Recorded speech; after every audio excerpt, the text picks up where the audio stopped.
पत्थर और आगजनी का मामला शांत होने का नाम ही नहीं ले रहा है, बल्कि नए मामले सामने आते जा रहे हैं। नमस्कार, मैं हूं रिया और आप देख रहे हैं द राजधर्म। राजस्थान, झारखंड, मध्य प्रदेश और अब गुजरात। आपको बता दें कि गुजरात में भी जो मामला है उसमें एक बड़ा खुलासा हुआ है, जहां पर यह बताया जा रहा है कि 3 मौलवियों की वजह से जो भी हड़कंप मचा, उनकी उसमें भागीदारी देखने को मिली। पूरा मामला क्या था वो आपको बताऊंगी, लेकिन उससे पहले आप सभी जानते हैं कि कैसे मध्य प्रदेश में सख्त एक्शन लिया गया। इसको लेकर ओवैसी का भी बयान आया, जिस पर उन्होंने ये पुष्टि करी और आरोप लगाया कि कैसे सरकार जो है वो एक तरफा कार्रवाई कर रही है। लेकिन उसका रिजल्ट भी सामने आया, यानी कि उसका जो उत्तर है वो भी दिया गया है, वो भी आपको बताएंगे। लेकिन अभी बात कर लेते हैं कि गुजरात में क्या कुछ हुआ, जहां पर राजस्थान, मध्य प्रदेश, झारखंड की बातें करें, तस्वीरें आपके सामने थी। पत्थरों की बात करें, पत्थर भी मारते हुए दिखाई दिए गए, साथ में घरों में आग भी लगती हुई दिखाई गई। लेकिन वहीं पर जो विपक्ष है वो लगातार ये सवालों के घेरे मापता रहा, बनाता रहा कि आखिर जो सरकार है वो एक तरफा राजनीति क्यों कर रही है। लेकिन गुजरात का जो मामला है वो किसी और की तरफ से नहीं, बल्कि पुलिस कर्मियों की तरफ से उसमें खुलासा किया गया है कि आखिर जो अपराधी थे, जो दंगाई थे, वो कौन थे या फिर किसने वो कुछ किया था।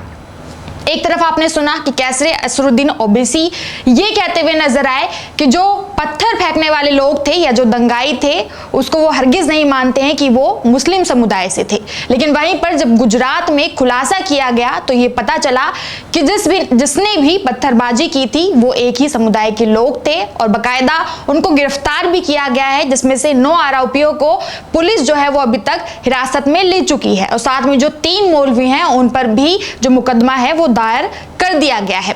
लेकिन आपको बताऊं कि गुजरात में ये पूरा मामला क्या हुआ, पहले आप वो जानिए। गुजरात का एक जिला है जिसका नाम है आनंद। आनंद जिला के खंभात इलाके का ये पूरा मामला है, जहां पर ये कहा जा रहा है कि कैसे पूरा सुनियोजित तरीके से उसको तैयार किया गया।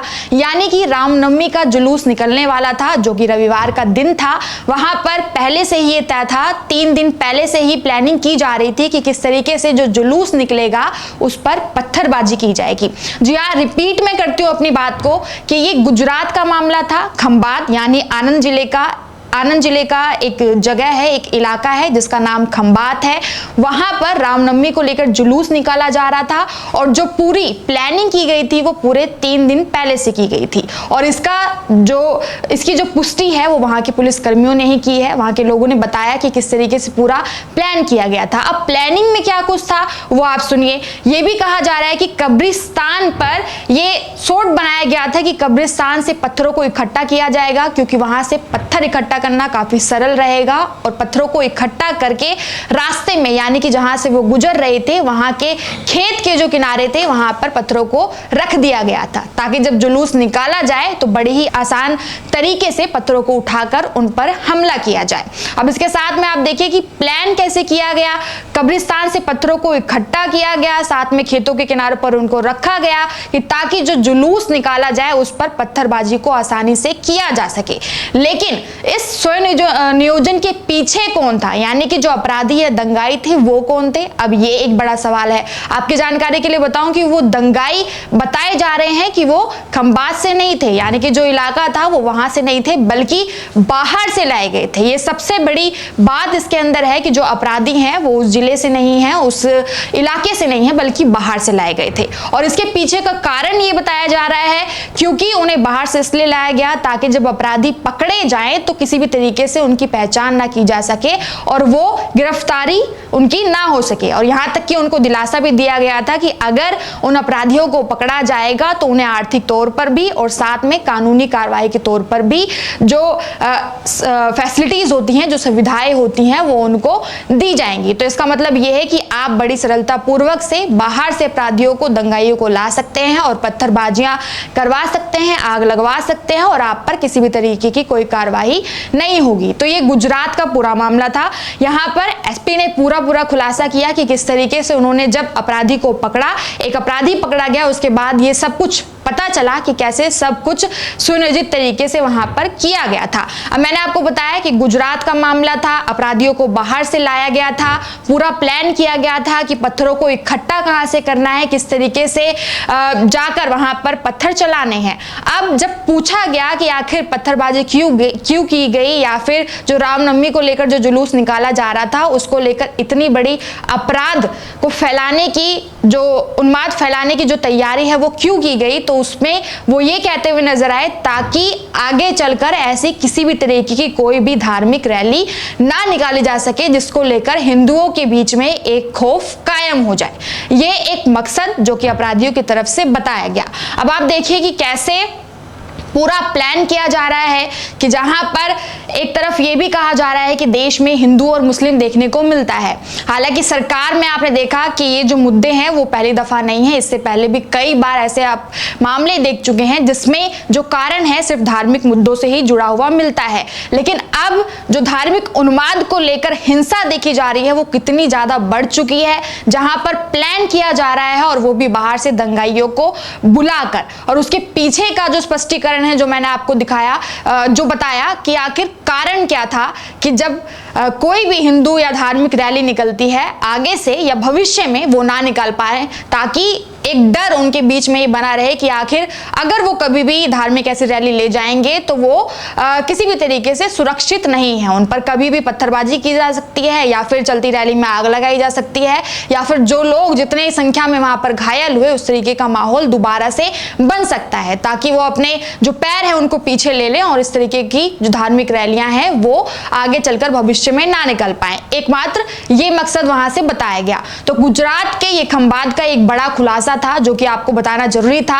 हालांकि मध्य प्रदेश में आपने देखा कि कैसे तुरंत ही एक्शन लिया गया। अब उस एक्शन को लेकर कैसे ओवैसी असरुद्दीन जो है वो लगातार ये कहते नजर आए कि वो मानते नहीं है कि ये अपराध किसने किया, लेकिन जब ये गुजरात में साफ हो जाता है कि 3 मौलवियों की इसमें पूरी भागीदारी थी, जो पुलिसकर्मी है उन्होंने 9 लोगों को गिरफ्तार भी किया, तब जाकर यहां पर जो मध्य प्रदेश के गृह मंत्री हैं नरोत्तम मिश्रा, उनकी तरफ से भी बयान आया कि जो ये सवाल इस पर गाड़ा जा रहा है या फिर जो सवाल इस पर उठाया जा रहा है कि जो ये कार्रवाई है वो एक तरफा है, यानी कि अगर कोई अपराधी अपराध करता है तो पहले उसे साबित करना होगा कि उसने अपराध किया है।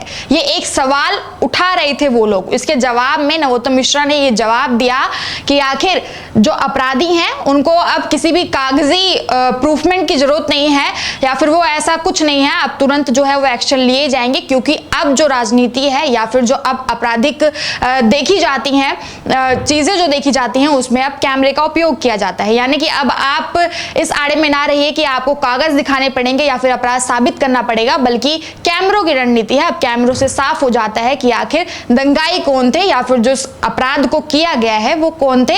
तो इस वजह से कैमरों का सहारा लेते हुए जो मामला था, वहां का जो कार्रवाई थी वो तुरंत देखने को मिली। तो इस पर चुप्पी भी देखने को मिली। साथ ही में उन्होंने ये भी कहा कि अगर तब भी किसी को ऐसा लगता है कि जो कार्रवाई की गई है वो एक तरफा है या फिर किसी एक समुदाय को टारगेट करने का काम किया जा रहा है या सरकार एक तरफा टारगेट लेकर चल रही है, वो जाकर कोर्ट का दरवाजा भी खटखटा सकते हैं। तो ये पूरी बातचीत थी जिसमें ये साफ नजर आ रहा है कि कैसे धार्मिक उन्माद को लेकर जो राजनीतिक सियासत है वो इस समय गर्म देखी जा रही है। मध्य प्रदेश का मामला हो, मध्य प्रदेश के गृह मंत्री का जवाब हो, या फिर वहीं पर जो गुजरात में अब देखने को मिला उसमें बड़ा खुलासा हो, ये साफ करता हुआ दिखाई दे रहा है कि कैसे धार्मिक उन्माद को लेकर जो दंगाई हैं उनके हौसले कितने ज्यादा बढ़ चुके हैं। लेकिन इस पर उत्तर प्रदेश की सरकार हो चाहे मध्य प्रदेश की सरकार हो, वो कितनी सख्ती से जवाब देती हुई नजर आई है। यानी कि जो फैसला या फिर जो कारण उन लोगों की तरफ से तैयार किया जा रहा था कि अब किसी भी तरीके से धार्मिक रैली नहीं निकाली जाएगी, अगर वो ऐसा कुछ माहौल बनाते हैं वो उन पर ही उल्टी पड़ती हुई नजर आई, क्योंकि सख्त कार्रवाई की गई। लेकिन आप इस कार्रवाई को लेकर क्या सोचते हैं कि क्या अब आखिरी में आपसे ये सवाल रहेगा कि क्या आप ये समझते हैं कि अगर कोई अपराध किया जाता है तो उस पर तुरंत एक्शन लिया जाना चाहिए जैसा कि मध्य प्रदेश में किया गया, या फिर कागजों का इंतजार करना चाहिए, या फिर जिस तरीके से अपराधी अपना अपराध साबित कर पाए इसका इंतजार सरकार को करना चाहिए। हालांकि कोर्ट भी है जहां पर लगातार ये कहा जा रहा है कि अगर किसी को भी इससे कोई दिक्कत है तो वो कोर्ट के दरवाजे खटखटा सकता है। लेकिन आप क्या सोचते हैं कि अपराधियों को तुरंत एक्शन में लिया जाना चाहिए या फिर कानूनी कार्रवाई का इंतजार करना चाहिए? आप देख रहे थे ये खास रिपोर्ट मेरे साथ दराज धर्म पर।